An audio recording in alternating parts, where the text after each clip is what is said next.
Bismillahirrahmanirrahim. Saygılı Müslümanlar, aziz kardeşlerim. İşte bizler bugün Kurban Bayramı'nı kutlamakta, hayırlamakta ve o bayramı geçirmekteyiz. Bayram namazını bütün millet olarak camilerimizde, her tarafta, bütün camilerimizde bayram namazını geçirdik, kıldık.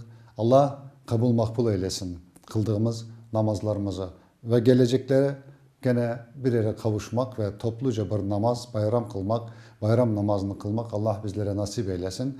İnşallah umudumuz çok büyük ki gelecek senemizde Büyük Cuma Camimizde hepimiz topluca bütün Müslümanlar orada namazımızı kılarız diye umudumuz çok büyüktür. Ama hepimiz dua edeceğiz ki Allah bizlere o günü göstersin.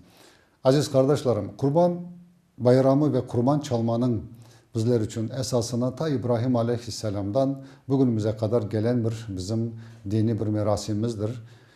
İşte biz o kurbanlarımızı mutlaka çalacak, elinde gücü, takatı olanlar o ibadeti yapmaları gerekir. Ve yoksul, öksüz veya fukara olanlara da mutlaka onu dağıtılır. Herkes onun tadını aşar, görür, bilirler.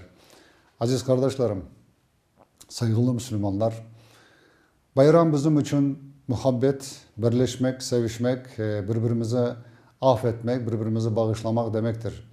İşte bu bayram da her sene söylediğimiz gibi bu bayram bizler için, milletimiz için, araları bozgun olan insanlar için bir vesile olsun ve vesile de mutlaka öyledir. Bayram namazını kıldıktan sonra bizler hepimiz musafalaşırız, birbirimizi bayramdan hayırlarız. İşte bu da bir vesiledir bizler için birbirimizi affetmek, birbirimizi bağışlamak, yüzümüze bakmak ve musafalaşmak. Allah bizler için kin tutmak 3 günden çok olmaz. İşte bizim eşitliğimiz, okuduğumuz, bildiklerimiz budur. Ben de bütün milletimize tavsiye edeyim ki dargınlık ve kin tutmak 3 günden çok olmasın. Bütün birbirimize hepimiz bağışlamak boynumuzun borcudur, affetmek, birbirimize yardım etmek. Çünkü Allah bizlere bunu emir etmektedir.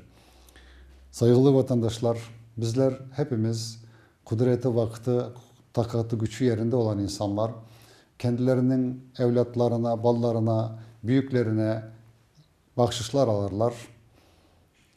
Ballarına, analarına, herkese, ama unutmamalıyız ki bizim köyümüzde, sokağımızda ve tanıdıklarımızın içinde kimsesi olmayanlar da mutlaka vardır.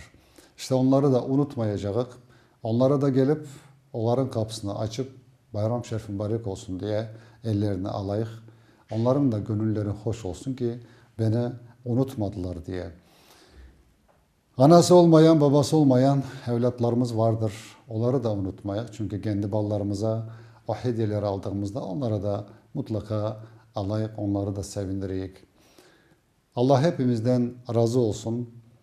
Gelecek bayramlara da kavuşmak Allah bizlere nasip eylesin ve büyük bu bayram bizim hepimize hayırlı mübarek olsun. Sağ olunuz, var olunuz.